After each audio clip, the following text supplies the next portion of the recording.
Assalamualaikum warahmatullahi wabarakatuh. Hello everyone, let me introduce myself. My name is Dede Indasari, NPM 23411-026. So, here I will present or explain material entitled Evaluation of the Company's External Environment Porters 5 Forces.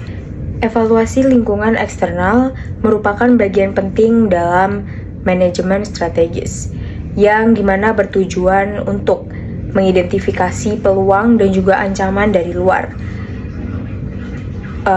Salah satu alat analisis yang paling terkenal adalah model Porter's 5 Forces yang dikembangkan oleh Michael E. Porter. Model ini membantu perusahaan memahami struktur industri serta menentukan strategi yang tepat agar dapat bersaing secara efektif.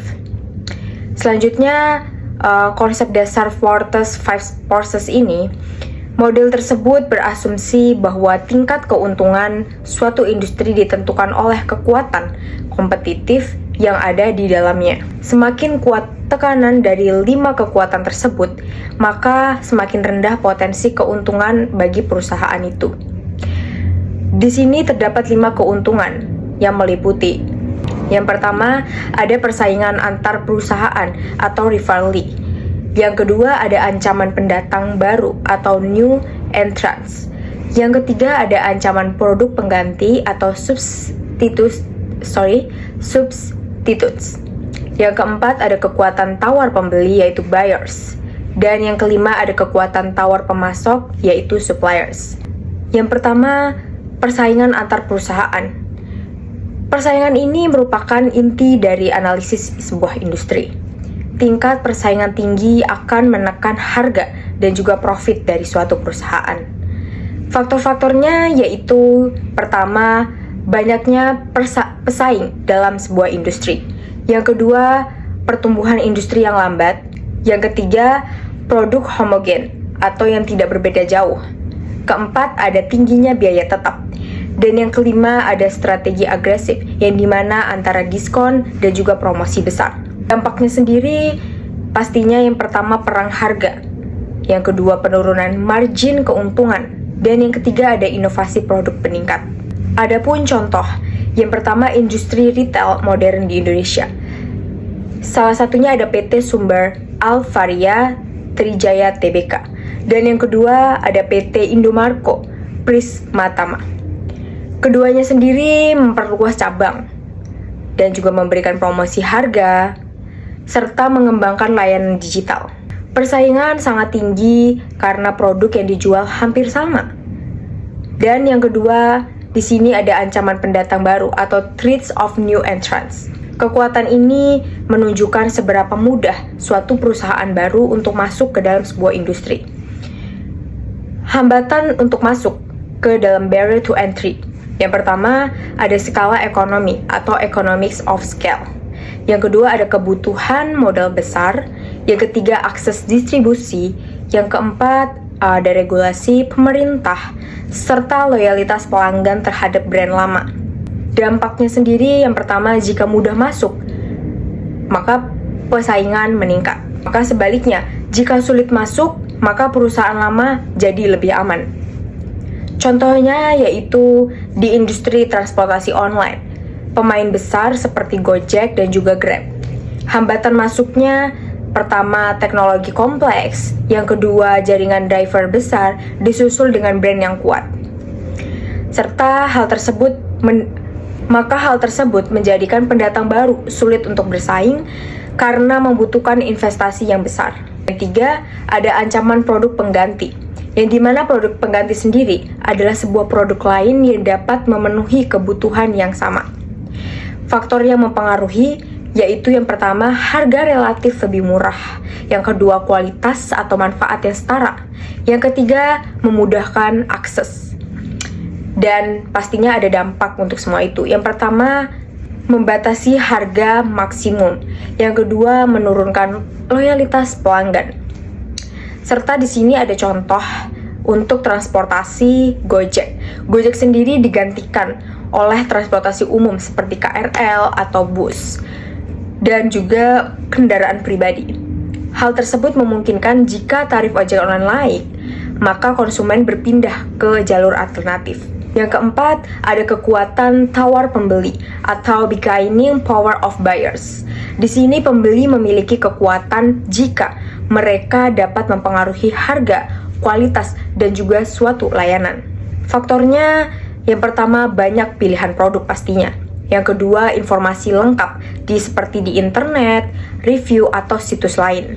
Yang ketiga, sensitif terhadap harga. Dan yang terakhir, pembelian dalam jumlah yang sangat besar. Dampaknya sendiri pastinya, perusahaan harus menurunkan harga. Yang kedua, pastinya mereka harus meningkatkan kualitas dalam layanan.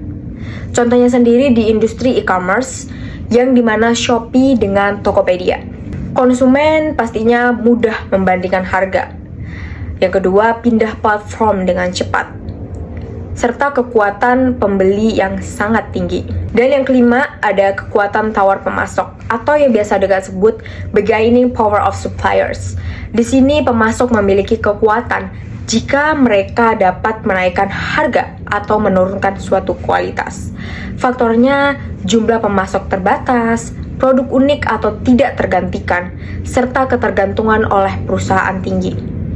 Dampaknya yang terjadi, pastinya biaya produksi meningkat. Yang kedua, margin keuntungan menurun.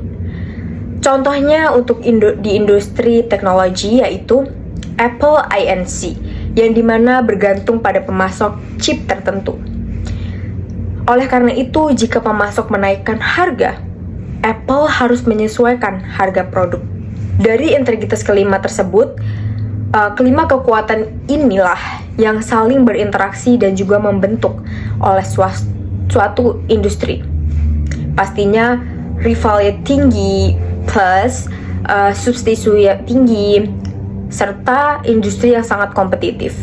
Kemudian ada supplier yang kuat ditambah buyer kuat, maka akan menjadi margin yang sangat kecil.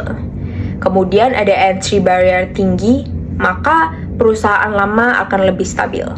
Contoh analisis lengkapnya di coffee shop.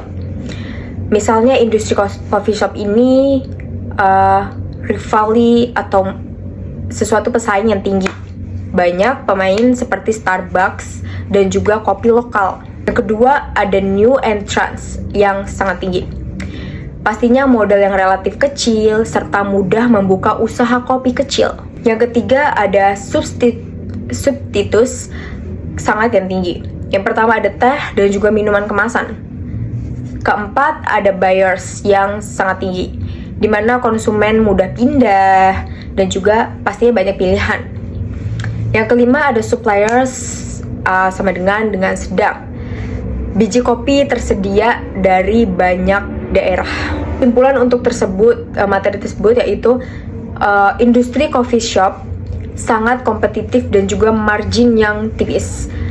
Kelebihan dan keterbatasan model ini pastinya kelebihannya mudah digunakan, memberikan gambaran struktur industri dan juga membantu perumusan dalam suatu strategi. Untuk keterbatasannya sendiri pastinya bersifat statis atau tidak dinamis. Yang kedua ada kurang memperhatikan inovasi dalam sebuah teknologi. Dan disusul dengan tidak mempertimbangkan kolaborasi antar suatu perusahaan. Nah, untuk materi akhir atau kesimpulan akhir dari ini, model Porter 5 Focus ini yaitu alat yang penting dalam suatu analisis eksternal karena pastinya membantu memahami struktur persaingan. Yang kedua, mengidentifikasi peluang dan juga ancaman. Yang ketiga, menentukan strategi yang kompetitif dan juga tepat.